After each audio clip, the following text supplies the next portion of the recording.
ēdiens tev garšo? Man garšo suši, un man garšo ļoti garšīgi paēst. Vai tu kādu dziesmu arī patiesi sacerējusi? Es esmu daudz dziesmas sacerējusi. Pēdējā laikā es vairāk rakstu vārdus un nevis mūziku. Mūziku man raksta kāds cits. Bet ir dziesma, kuru varbūt kāds arī zinās, kurai es esmu gan vārdu, gan mūzikas autore, un tai nosaukums ir Atmiņas kā sapni. Cik tev ir izdoti mūzikas albumi? Man ir izdoti 3 mūzikas albumi Latvijā.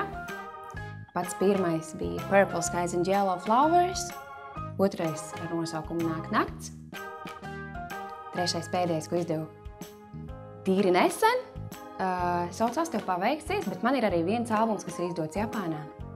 Kurš ir tavs mīļākais dziedātājs? No latviešu dziedātāju mīļākais bērnības dziedātājs Rigo. No ārzemju man ļoti patīk Roksete un Šakira.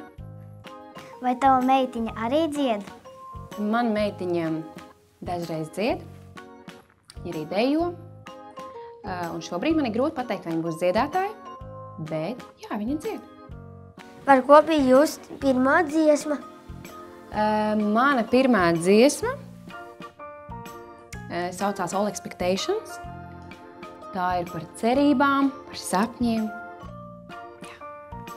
Vai tev patīk sava matu krāsa?